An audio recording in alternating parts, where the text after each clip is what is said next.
Hello, everyone. I'd like to talk about working in different spiritual paths, multiple at the same time. Now, I'm Hindu first and foremost, a devotee of the Divine Mother Kali Ma, but I'm also Asatru, and I work with the gods of my ancestors and the gods of consciousness that are in the Nordic Viking path. And lastly, I'm a Vodou, which is a practitioner of Vodou. I work with the African spirits, which are a combination of many different traditions in a way, many Catholicism, native traditions in the islands, and African tradition.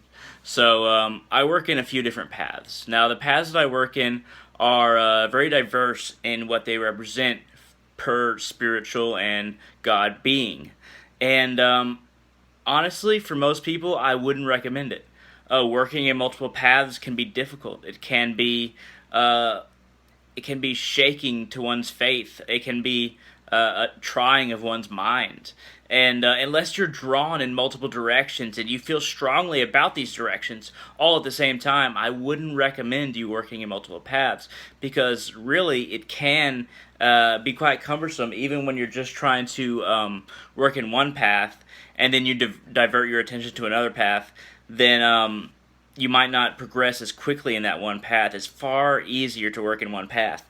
I, as an individual, is simply drawn to multiple paths, and these three paths are really the only ones I'm drawn to. There are other magicians and sorcerers, or spiritualists, religionists, faithful who are drawn to more paths than myself. But I'm drawn to three main paths while still working in magic, but that's kind of an addition to any one of these paths in a way. But I would highly recommend you following one path that you feel the most drawn to, unless you simply can't divide yourself or maybe isolate yourself to one path. For instance, the spirits, the Loa, they are quite different beings than the gods in Asatru, in the gods of our ancient Nordic European ancestors. They are more material. They are closer to this plane, and they are satisfied by more materialistic means. And one can contact them through a different kind of shamanism, a very material shamanism, but also a very symbol-oriented shamanism for the Loa.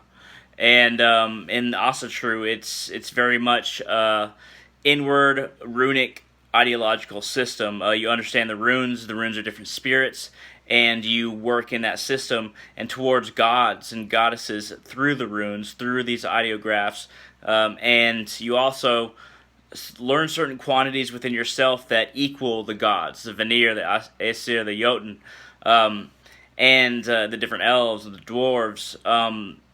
These different beings, these different worlds on the world tree, the nine worlds of Yggdrasil that run along it. They have different quantities within every person, and learning these quantities is very individually oriented. And trying to identify them within yourself and trying to identify how you can communicate with the worlds based on those quantities within yourself is very identified with Asatru and the ancient Nordic European gods.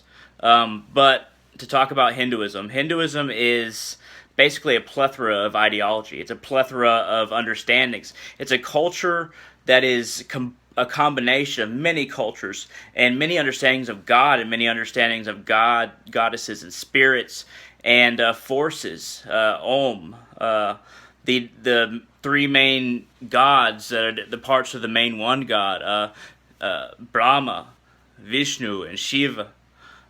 These three gods are three basic ideas of creation, preservation, and destruction, but they're very complicated, and they become many gods and goddesses in their functions. And all the different gods in Hinduism are different functions of one god. It's a mistake to say that Hinduism is polytheistic because it's really analyzing the functions of the one God and trying to relate to God in a personal way while trying to also understand his vastness and infinite nature above all these different finite forms we can see him through.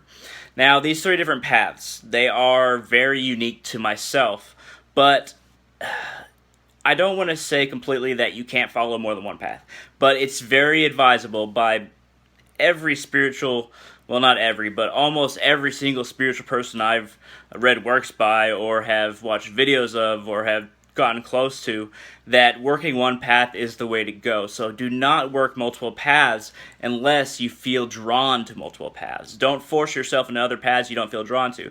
And try to stick with the one path that you have and advance greatly in that one path. Devote yourself strongly, and you'll have just as much result as somebody who is in two paths or one other path or anything like that, or more paths. But that's all I really got to say about path working. Try to find what works for you and become closer to the ultimate through the path that you choose and through understanding yourself and what your purpose is here. Thank you very much for watching.